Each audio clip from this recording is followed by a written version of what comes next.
Welcome to the Divorce Podcast, where we explore all aspects of ending relationships, separation, and parenting apart.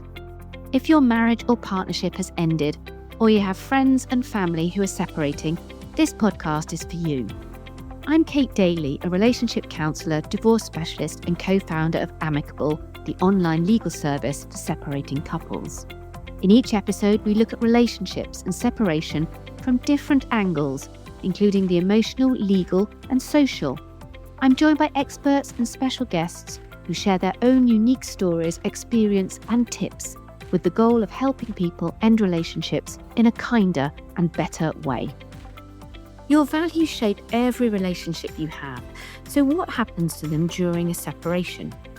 In this episode, I'm joined by Katie Lancaster, an executive and leadership coach, to explore why holding on to your values during divorce can change everything about how you come out the other side. We talk about staying true to yourself in tough negotiations, a simple technique for staying calm when emotions run high, and why self-compassion matters more than you may think. If you loved this episode, then please subscribe and rate us on your preferred listening platform. Welcome, Katie. Thank you so much, Kate. It's lovely to have you.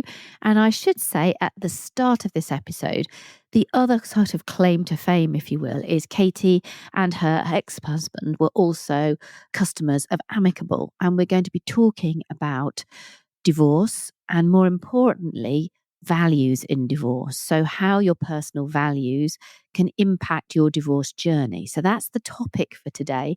And it's lovely to see you again. I'm very excited to have this conversation and to talk a bit more about your experience. But maybe, Katie, we start by just giving us a little bit of background into your own personal story. So tell us a little bit about the separation, and we'll move on then to talk about how your values played such an important role.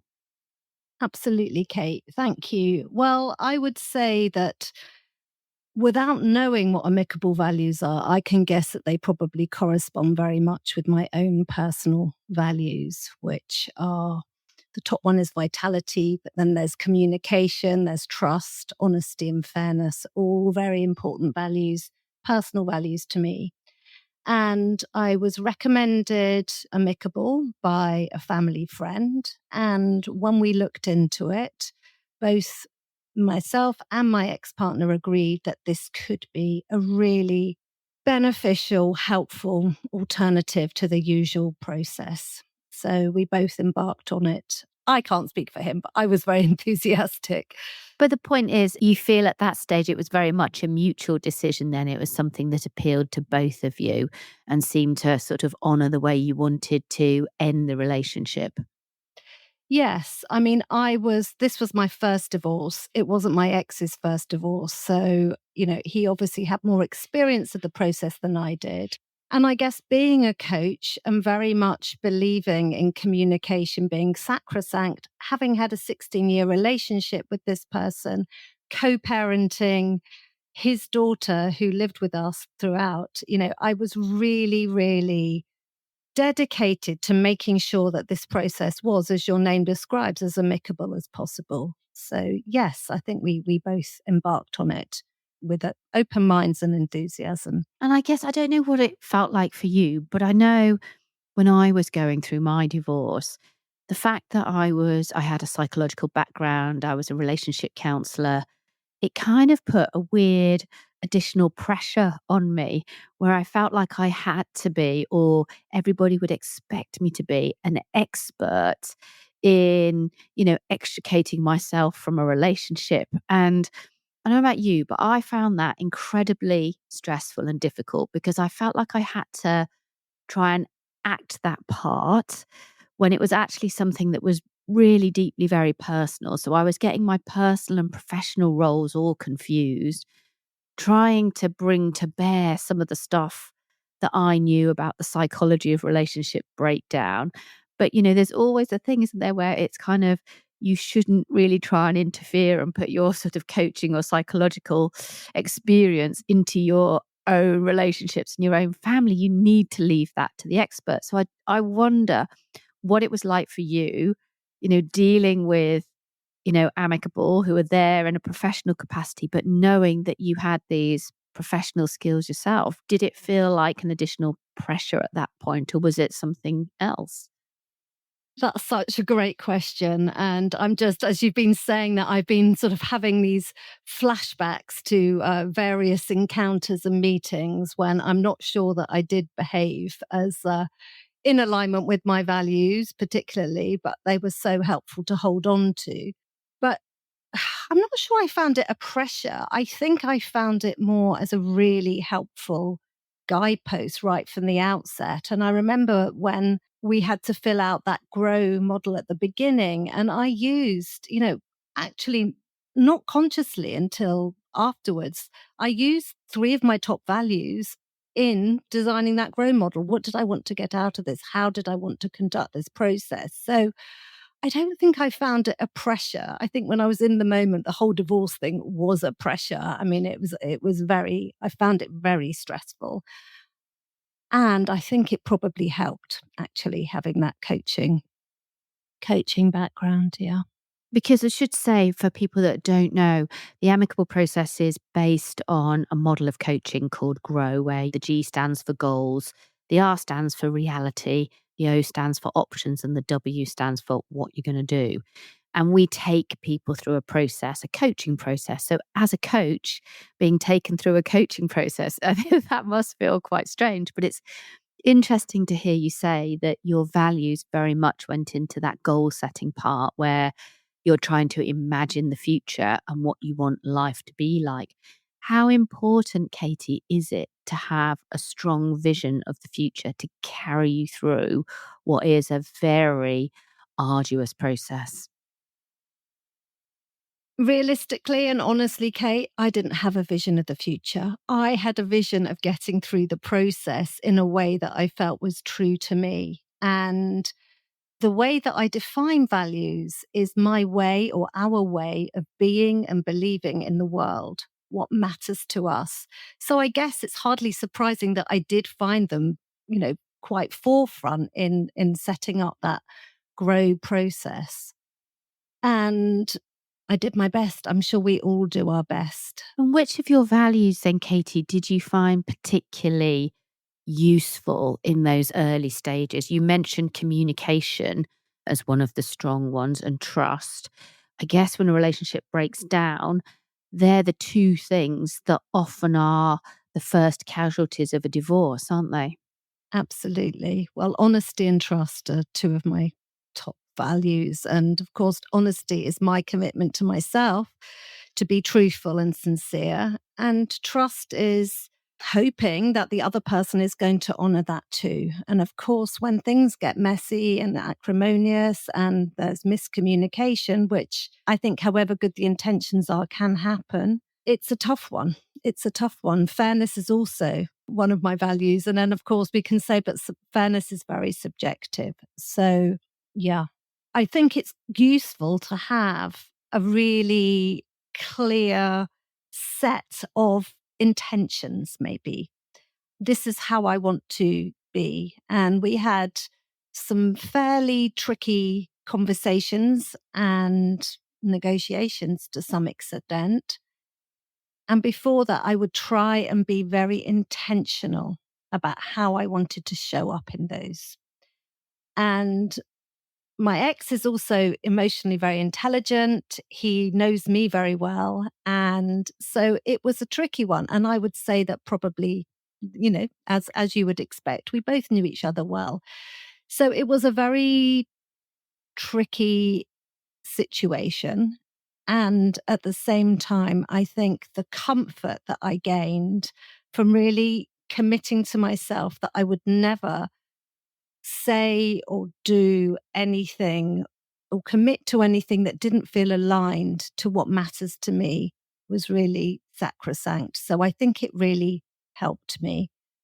And I also was very aware of the fact that this was a very difficult situation in a family context with my stepdaughter. And I also wanted to never feel that I had let her down or had been dishonest or untrue or committed to something that wasn't right, felt aligned with what matters to me. So it's interesting, isn't it? You say you didn't have a vision, but instead it was your internal kind of values that actually allowed you to set the parameters for negotiating a settlement and to move forward through the process.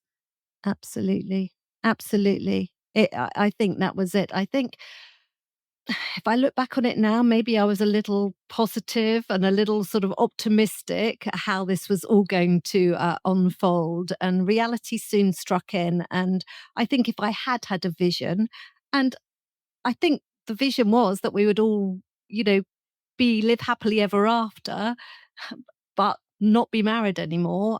That soon disappeared. So I think it was really what kept me going, what kept me grounded, what kept me feeling that I was as on track as I could be, was having those values.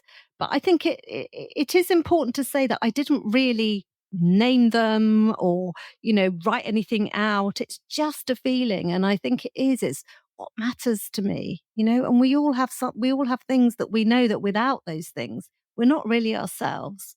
And I think in my life, it's always honesty and trust and vitality have always been super important to me, as well as a sense of fairness. I think it's so interesting that it was actually your inner core, your sense that you held yourself to account that was important. Because very often in divorce negotiations, we're so busy trying to call the other person out or hold the other person to account. And that's often where conflict can escalate. But it sounds like, what you reflected on was the importance of being true to you rather than trying to control something that ultimately you recognized you couldn't control, which is somebody else's behavior. I love that perspective. And you're absolutely right. And I guess that is something that I naturally aligned with, because I know that we can only do our best and how we communicate and communicate with intention and clarity. We can't manage how that other person is going to receive that information or what they're going to do with that information. And I appreciate it sounds really easy and, very laudable and admirable to say that now. But in the moment, I think that's all we have, really. I think we have to sort of negotiate with ourselves, because we probably wouldn't be getting divorced if there was such alignment between us. So I think it was that. I think I gave up on some things. I chose because other things mattered more to me. So I think it was a way, and I love the way that you've communicated or presented that, because it's not a way I've thought about it before, but I can think of some very difficult discussions where I felt that I was conceding. And I'm sure, there was the same on the other side. So there's always going to be that situation. And then I guess it's just a matter of, how do I want to be remembered and how do I want to feel about myself most? Did I let myself down? Have I done anything that I am not afraid, that I'm afraid to own or feel ashamed about? And for me, it was so important to keep my head held high, even though I was felt like a bit like a rabbit in the headlights on a number of occasions. Mm. You talked about that alignment, and obviously, before you separate from a partner, many couples will recognize their sense of values. And was that values conversation something that was part of the relationship before the separation, or do you think that was just something that was always part of you? I think that we all have an intuitive sense of what matters to us. So, when I work with clients, they all say, I know my values, I know my values. And actually, when we start to explore a bit deeper, they're often quite different to what was originally intended. So I think in a relationship, we know the things that we are aligned with the other person, and the areas that are possible bones of contention. So to answer your question, no, we didn't have a clear conversation about values. At the same time, we did both commit to entering this process, which has an inherent set of values in it. So I think, yeah, so And do you think when partners, argue or when they're not aligned on values, how do people navigate that in relationships? You talk about people navigating it from your coaching side when they have to navigate their own identifying of their values. And really, I guess when you go through coaching or something like that or counseling, it's an opportunity to examine what you have held as your values and to find out, oh, is that right? Is that real? Is that true? Is that what I mean? Is it the same in relationships, do you think? I think it is the same in relationships. I mean, it's very easy to spout out a great set of wonderful sounding values and words, but it's actually the actions that underpin those words that really are the test of that. And I think that in my experience, we can say one thing and we can do another. And it's that misalignment that I think that does cause friction. And often in the heat of the moment, it's very difficult to really know what is happening. But it's only afterwards when we realize, well, that is really important to me. And it isn't being respected by the other person. And so what do I do with that? Do I try and address it and talk about it and communicate about it? Yes, I do. And I can influence with my sort of passion and conviction and heart for that to show how important it is to me. But ultimately, we are two people and two people with potentially different values in certain areas. I like the idea that the communication is the important thing, though. You just said there that, if I'm up against something and if I feel very strongly about something, my natural instinct is to communicate about it. And I think one of the things that I reflect on with this kind of process, whether it's amicables or whether it's something similar like mediation, you have an opportunity to keep communication flowing. And there are many other processes when you get divorced or separated where that direct communication between you is discouraged or even, stopped.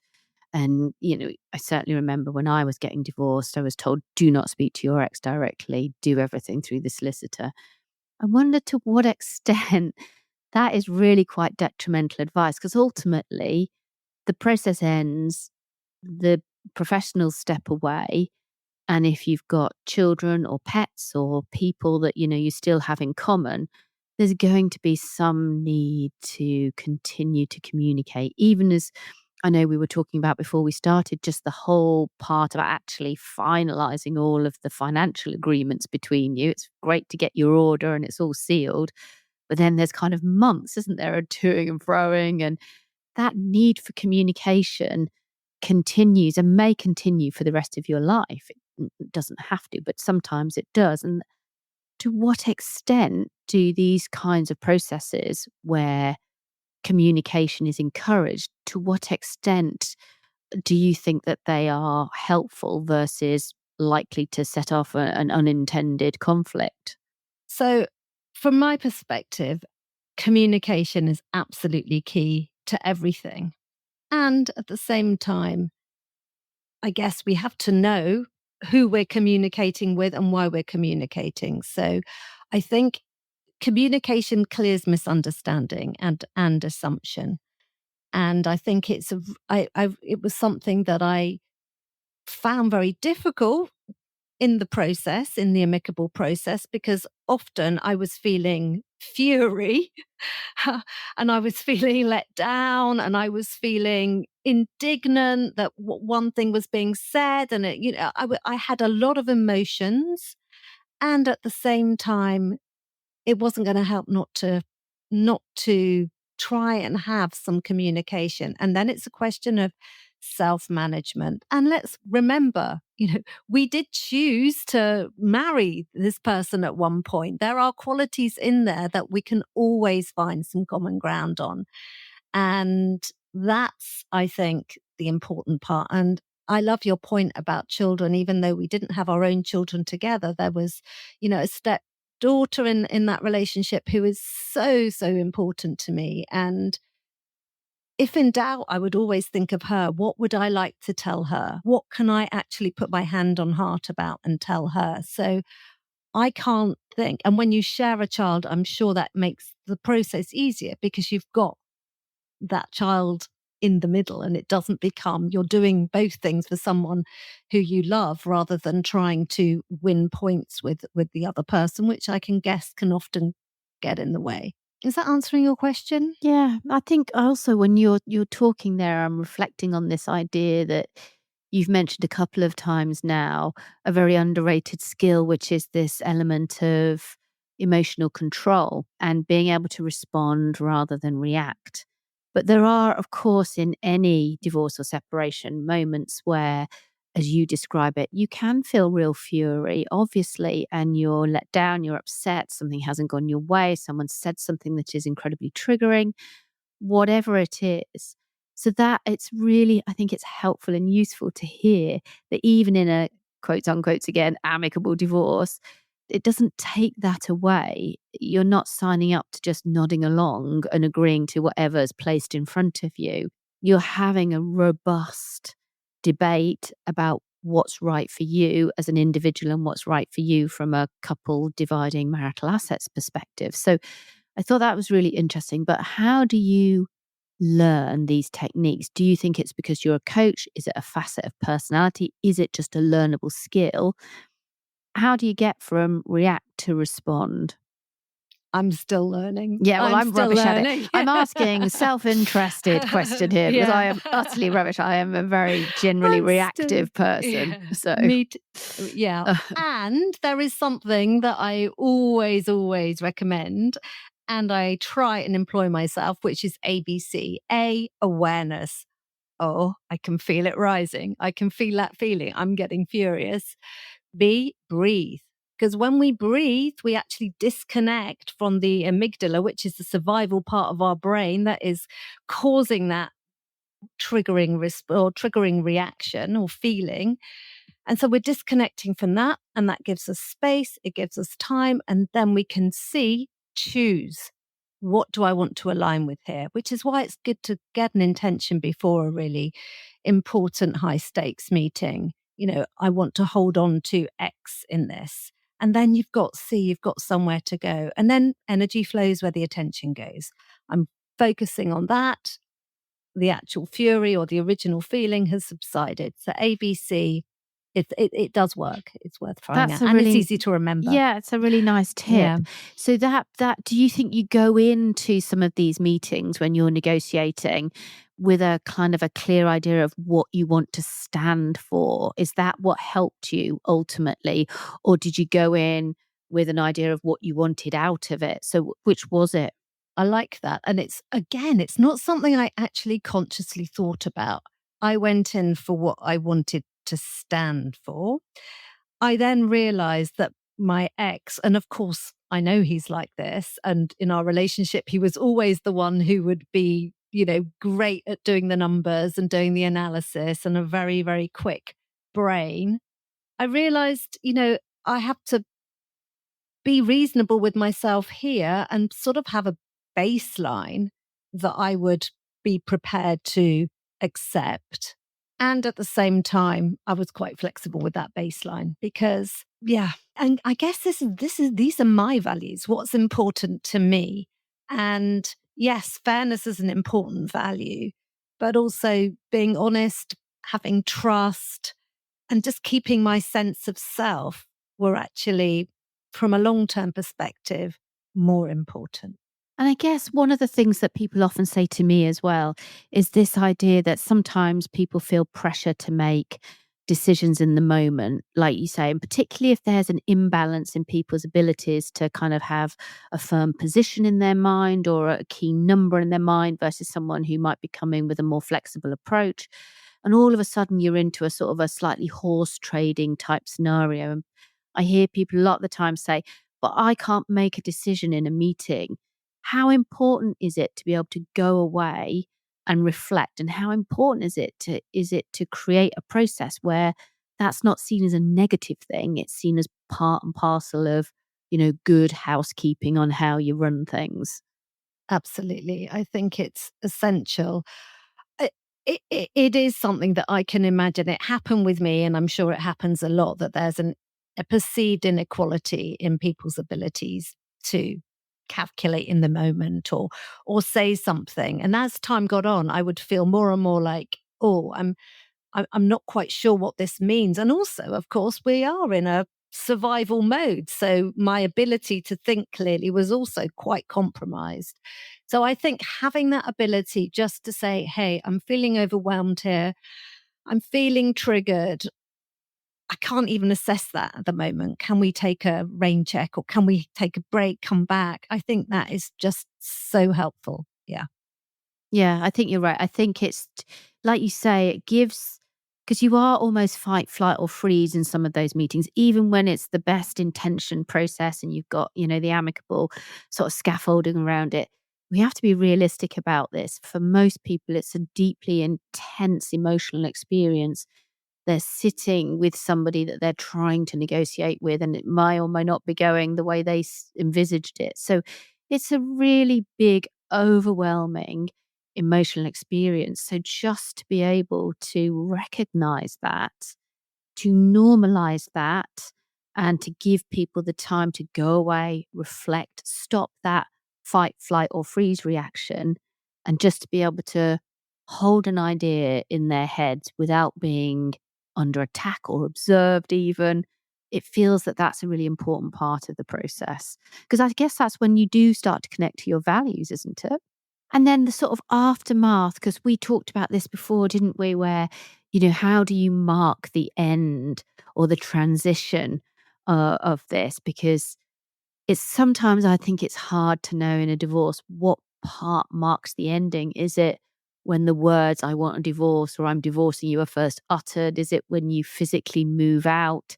Is it when you get some random piece of paper from the court to say your divorce has been filed or your divorce is now finished? Is it the last point at which the final finances are sorted? It's kind of like when you build a house. I built a house a long time ago, and we never felt we'd finished it. We never had an end point. We didn't have the moment where we went, "Oh, we've done it," because it just sort of ended in a bit of a blurry, well, there's still this to do, or there's still that to do, or this has gone wrong, so that's not quite finished, or it never quite got finished. And I wonder if it isn't like that with divorce, and therefore do we need to put in an ending? And is that ending, what is that about? Is that where you have the opportunity to rediscover your values, to challenge yourself on whether you've lived your values or whether those values are still relevant to you in this new sort of transformation? Yeah. I think that's probably personal to everybody, that point of when it ends. And yeah, it's something I haven't even thought about. But if you ask me, do you think your divorce is over? I would say no, not yet, because there's still certain elements that still need to happen. And I guess there's an energetic sense of completion, which we can manage because there's the external things about all the admin and all of that sort of thing. And then there's internal things and having a sense of maybe completion with ourselves. Did you kind of reaffirm your own values sort of through this process and as you come out the other side? Or was it less, more of a reaffirmation, more of just a reflection that you had lived those? I think I grew up a lot in the process and I think I learned a lot. I think I grew a lot. I think I became a lot wiser. I'd still say it's early days for that, but I do think what is important about what you're saying is that it's important to check in with ourselves. It's important to, I think you used that word earlier, and I love to use it in coaching. We're accountable to ourselves, and particularly when there are children involved. It's really, this is not something that I think helps to tuck it away, avoid it, numb it with parties, alcohol, whatever it may be. For me, it's something that will probably always be part of me now. The fact that I am no longer in this marriage. And I think it's our way of making that meaningful for us. I mean, there's a lovely phrase, and I always get it wrong, but basically the sense is, in the darkest cave, we find the most beautiful treasure. So what is the treasure? And I think one of the treasures that really came out for me is that I was brave. I was brave and I put myself first, and putting myself first is not something that had come easily to me and was not part of who I essentially am. So I think that has caused a whole sort of elevation of my sense of self from that. And that's very personal sharing, but I think it's probably the same for anyone when we go into these very often intense, traumatic, we have no idea what lies ahead. We're putting ourselves on the line there. And I think we can't help but grow from that. In just a moment, Katie will share her top tips on how values can be helpful and grounding if you're struggling. And I know you wouldn't want to miss that. But just before she does, if this episode has given you a little bit of clarity or comfort, or just a tip that's made things feel a little bit more manageable, make sure to follow the Divorce Podcast on your favourite podcast app. Each week, we're here with expert advice and real support to help you through your separation or divorce one step at a time. Okay, Katie, final tips. If someone is struggling today, what's one grounding thought that can help bring them back to their values? So there's a couple. There's the ABC that I already shared. So A, awareness, B, breathe, and C, choose. And there's also the metaphor of a lamp. So if we think of a lamp and it has a flame, and just think, what are the things that really keep me alive? Light my spark. What are the things that I want to nurture? And use those, put those things, those values could be in the middle of that flame. Then what's around that flame? There's protective glass. So who are the people? What are the behaviors that I need to protect and ensure that that flame keeps alive? Keeps burning. Keeps burning. Exactly. The lantern can also have a handle. Handles get really hot when that flame is burning. So when if I put that lantern down and I'm walking away from it, they're the red flags of what happens when I start to let go? What happens when I stop fanning the flames of my lantern? That's another thing I can watch out. Those are my watch outs. So that's a nice way of just thinking about reminding yourself in the moment about, keeping the flame burning. How can I protect that? And how to notice if I've let go of them. Brilliant. That's lovely. Thank you very much indeed. Where can people find out more about you? So Katie Lancaster, and I've got a very easy website, which is Katie Lancaster Coaching, and also on LinkedIn, of course. Brilliant. Thank you. So for separation and co-parenting support, you can visit amicable.co.uk, where you can explore our resources or book a free advice consultation. You can find me on LinkedIn as well, and you can get in touch with us or listen to the podcast by visiting thedivorcepodcast.com or on your favourite listening platform. Finally, we'd love to know some feedback for you to share any questions on divorce or separation or co-parenting. So please get in touch at hello@amicable.co.uk. Thank you so much for joining me, Katie. It's been absolutely lovely talking to you. Thank you, everybody, for listening. Thank you, Kate.